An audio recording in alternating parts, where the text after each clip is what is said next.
A'udzubillahi minasyaitonirrajim. Bismillahirrahmanirrahim. Assalamualaikum warahmatullahi wabarakatuh. Muslimin muslimat yang dirahmati Allah, InsyaAllah pada kali ini kita akan sama-sama tadabbur surah Al-Anbiya ayat 89 dan 90. A'udzu billahi minasyaitonir rajim.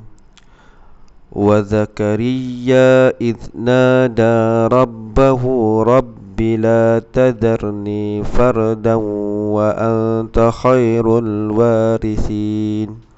Fastajabna lahu wa wahabna lahu Yahya wa aslahna lahu zawjahu innahum kanu yusari'una fil khairat wa yad'unana raghaban wa rahaba wa kanu lana khashi'in. Sadaqallahul azim. Dan ingatlah kisah Zakaria ketika dia berdoa kepada Tuhannya, wahai Tuhanku, janganlah engkau biarkan aku hidup seorang diri, dan engkaulah waris yang paling baik. Maka kami memperkenankan doanya, dan kami anugerahkan kepadanya Yahya, dan kami jadikan isterinya dapat mengandung. Sesungguhnya mereka adalah orang-orang yang selalu bersegera dalam mengerjakan perbuatan-perbuatan yang baik, dan mereka berdoa kepada kami dengan penuh harapan serta gerun dan takut. Dan mereka adalah orang-orang yang khusyuk kepada kami.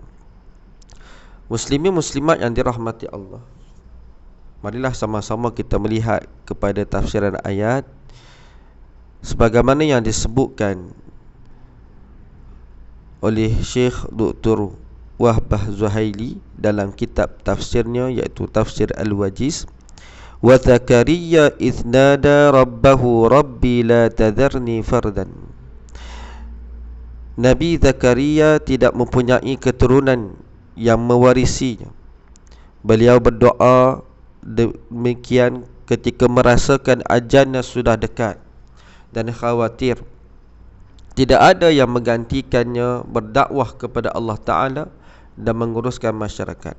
Sebagaimana yang kita maklum, Nabi Zakaria berhadapan untuk berdakwah kepada kaumnya, iaitu Bani Israel, yang sememangnya kita mengetahui daripada ayat-ayat Allah Subhanahu wa Ta'ala banyak menyebutkan bagaimana perangai-perangai kerenah-kerenah Bani Israel.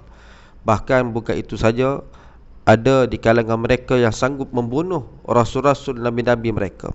Muslimin muslimat yang dirahmati Allah, jadi disebabkan itu Nabi Zakaria berdoa kepada Allah Subhanahu wa Ta'ala agar dikurniakan zuriat, supaya ada legasi penyambung dakwah Nabi Zakaria.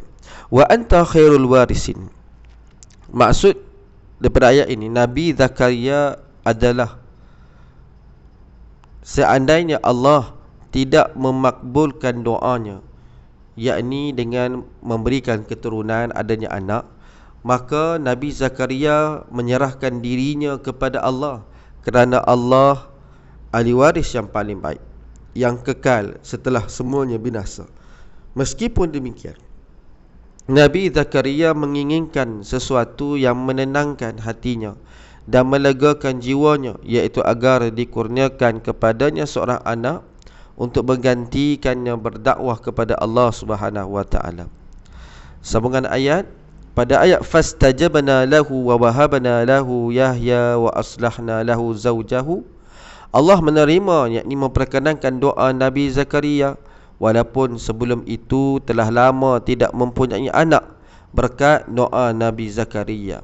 Inilah di antara pentingnya mencari teman hidup yang soleh agar mendapatkan pula kebaikannya, yakni dengan mentaati perintah Allah, bersabar di atas ujian, dan akhirnya dengan kesabaran itu Allah kurniakan anak kepada pasangan Nabi Zakaria ini.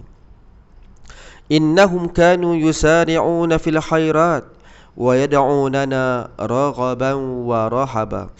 Sebelum ini Allah Ta'ala menyebutkan para nabi dan rasul secara individu.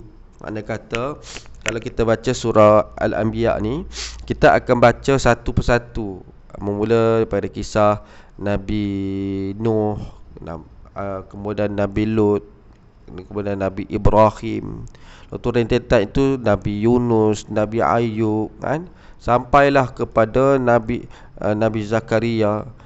Tetapi dalam ayat ini bagaimana Allah menyebutkan secara keseluruhan, innahum kanu yusari'una fil khairat. Sesungguhnya mereka semua itu, yakni merujuk kepada rasul-rasul itu, bersegera dalam melakukan kebaikan. Maka dalam ayat ini Allah puji mereka secara umum. Maksud al-khairat yakni melakukan ketaatan kepada Allah. Mereka segera melakukannya pada waktu-waktu yang utama, menyempurnakannya, dan tidak meninggalkan satu keutamaan pun yang mampu dilakukan kecuali dilakukannya serta memanfaatkan waktu sebaik-baiknya. Maksudnya di sini, mereka meminta kepada Allah dalam hal yang diinginkan, yang terkait dengan kemaslahatan dunia dan juga akhirat. Di dunia, mereka diperintahkan untuk menyampaikan wahyu daripada Allah Subhanahu wa taala kepada kaum mereka, kan, menyuruh kepada yang makruf agar meninggalkan yang mungkar. Dan begitu juga semua itu dikiranya pahala dan sudah pasti ganjaran bagi mereka ini adalah syurga Allah Subhanahu wa taala, serta berlindung kepadanya dari sesuatu yang tidak diinginkan yang ada di dunia dan di akhirat. Mereka sangat berharap dan cemas, tidak lalai dan juga gerun takut. Menurut Ats-Tsauri, maksud kalimah raghaban wa rahaba, yakni harap dan juga cemas, adalah bahawa mereka mengharapkan kenikmatan yang ada di sisi Allah Ta'ala, dan juga pada masa yang sama mereka takut terhadap azab di sisi Allah Subhanahu wa taala dalam ibadahnya. Hal ini kerana tingginya ma'rifatullah, yakni pengenalan ataupun kenalnya mereka ini kepada Allah Subhanahu wa taala, wa kanu lana khashiin, dan mereka adalah orang-orang yang tunduk lagi rendah hati. Muslimin muslimat dirahmati Allah, ringkas sahaja apa yang boleh kita sama-sama tadabbur pada ayat ini. Rahsia agar doa dimakbulkan oleh Allah. Jadi pada ayat ini sebenarnya mengandungi tips ataupun beberapa kaedah bagaimana agar doa kita dimakbulkan oleh Allah. Jadi sudah tentulah ayat ini menceritakan tentang Nabi Zakaria. Maka marilah sama-sama kita berdoa seumpama Nabi Zakaria. La tadharni fardan wa anta khairul warisin. Janganlah engkau biarkan aku hidup seorang diri dan engkaulah waris yang paling baik. Apa yang kita boleh ambil faham? Yang pertama, sabar dan tidak berputus asa berharap dengan Allah Ta'ala. Ini perkara pertama yang kita boleh belajar. Bila Nabi Zakaria dalam keadaan dia berdoa, dia mohon pada Allah Ta'ala, janganlah engkau biarkan aku hidup seorang diri. Apa maksudnya? Meskipun sudah sampai ke usia lanjut, Nabi Zakaria dan isterinya masih tidak dikurniakan anak, namun mereka masih belum berhenti berharap agar dikurniakan anak, terus berdoa dan terus berdoa. Sudah pasti bagi Nabi Zakaria, perkara yang utama yang diinginkan daripada anak itu ialah agar mampu untuk menyambung legasi dakwahnya, untuk menyeru kepada kaumnya agar beriman kepada Allah Subhanahu wa taala. Maka di sini kita dapat belajar satu sifat yang mana sabarnya Rasul ini. Bagaimana Nabi Zakaria alaihi salam sanggup menunggu sampai ke usia yang sudah lanjut, subhanallah. Dan mana dalam keadaan itu mereka masih lagi berharap, tidak pernah berputus harap kepada Allah Subhanahu wa taala. Yang kedua, redha dalam menghadapi ujian. Bila mana dalam doa itu, wa anta khairul warisin, disebutkan dan engkaulah waris yang paling baik. Apa yang kita faham daripada ayat ini? Nabi Zakaria sedikit pun tidak pernah bersangka buruk terhadap Allah Subhanahu wa taala dan bersangka buruk terhadap apa yang berlaku kepada dirinya, iaitu dengan keadaan faktor usia sudah lanjut, masih lagi tidak dikurniakan anak. Bahkan seandainya memang kalau takdir tidak mahu, Allah tidak mahu mengizinkan isterinya mengandungkan zuriatnya, Nabi Zakaria tetap menjadikan Allah tempat tujuannya, kerana segala ketetapan itu datang daripada Allah dan semua ini adalah makhluk Allah, ciptaan Allah, segala-galanya binasa, tetapi kalau cinta pada Allah, Allah tidak akan pernah binasa. Fastajabna lahu wa wahabna lahu Yahya wa aslahna lahu zawjahu, maka kami memperkenankan doanya dan kami anugerahkan kepadanya Yahya dan kami jadikan isterinya dapat mengandung. Subhanallah. Inilah dia ganjaran daripada sabar, ganjaran daripada redha atas ujian Allah. Allah Ta'ala memperkenankan doa Nabi Zakaria di saat rambutnya sudah memutih, dah sangat tua.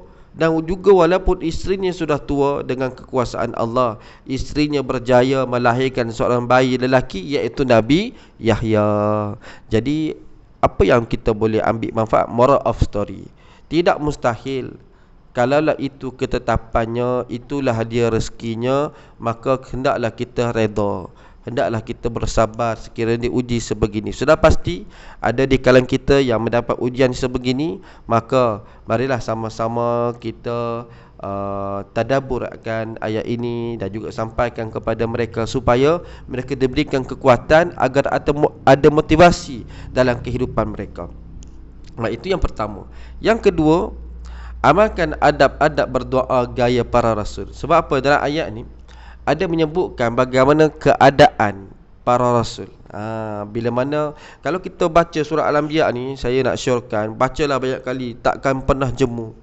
Bahkan bila kita baca sekali, kita dapat satu manfaat. Baca 2 kali dapat 2 manfaat. Baca 3 kali dapat 3 manfaat. Bahkan kalau baca 1000 kali, 1000 manfaat kita akan dapat. Subhanallah, sangat hebat. Dan di antara yang boleh saya kongsi pada ayat innahum kanu yusari'una fil khairat wa yad'unana raghaban wa rahaba, sesungguhnya mereka, yakni mereka ni merujuk kepada nabi-nabi, rasul-rasul yang disebutkan pada surah ini, adalah orang-orang yang selalu bersegera dalam mengerjakan perbuatan-perbuatan baik, dan mereka berdoa kepada kami dengan penuh harapan serta gerun takut. Jadi di antara yang disebut pada ayat ialah, inilah dia yang disebutkan sebagai adab dalam berdoa. Pertama, sentiasa memperbaiki diri, yakni melakukan ketaatan kepada Allah. Bagaimana Allah nak makbulkan doa kita sedangkan kita tidak benar-benar beriman pada Allah, kita tidak benar-benar dalam keadaan melakukan ketaatan kepada Allah, masih lagi melakukan kemaksiatan, kan? Jadi perkara pertama ialah pastikan diri itu benar-benar beriman, yakni taat, melakukan perbuatan-perbuatan kebaikan. Yang kedua, bersungguh-sungguh. Berdoa itu mestilah dalam keadaan kita berharap sungguh-sungguh pada Allah Ta'ala. Makna kata, kalau betul lah gaya berdoanya, cuba tengok bagaimana solatnya, awal waktu ke tidak, saat berdoa itu bagaimana, angkat tangan ke tidak, dalam keadaan berwuduk ke tidak, dalam keadaan penuh pengharapan, khusyuk, penuh dengan keikhlasan ataupun tidak. Maka di sana kita belajar, yakni di antara adabnya ialah perlu bersungguh-sungguh dalam berdoa. Dan yang ketiga sudah tentu, perlu takut kepada Allah Subhanahu wa taala dan penuh kekhusyukan. Maksud kata, dalam kita berdoa itu tidak kita sambil lewa, kan?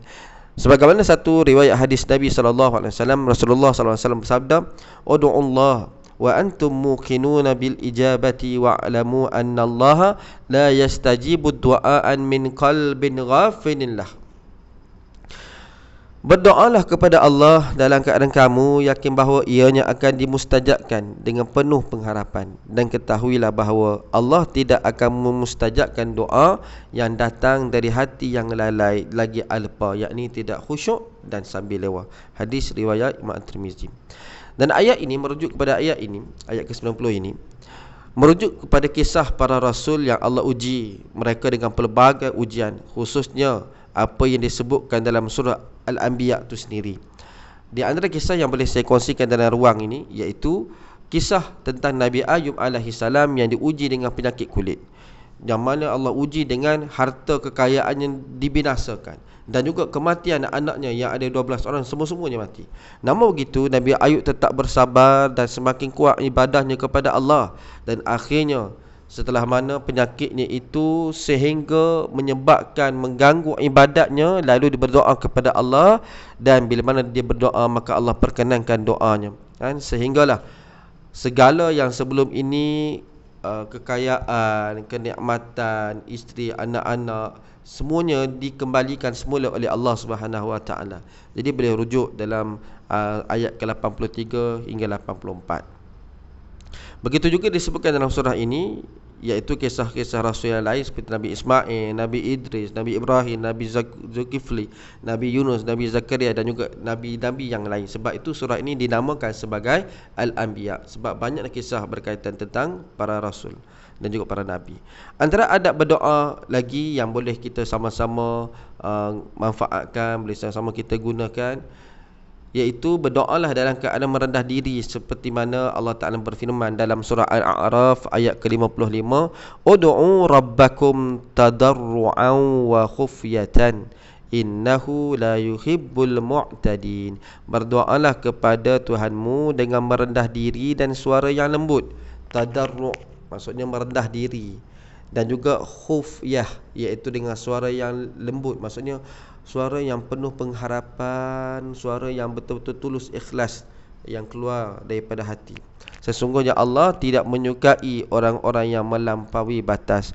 Mudah-mudahan sedikit tip-tip doa ini boleh kita manfaatkan di penghujung 10 akhir Ramadan ini, dan sudah semestinya kita mengharapkan Lailatul Qadar. Allahumma rzuqna Lailatul Qadr, Allahumma rzuqna Lailatul Qadr, Allahumma rzuqna Lailatul Qadr. Ya Allah, rezekikanlah kami dengan malam Al-Qadar. Mudah-mudahan kita mendapat keampunan yang penuh daripada Allah Ta'ala, dan juga kita akan berterusan dalam melakukan ketaatan kepada Allah, insya-Allah. Wallahu alam bissawab.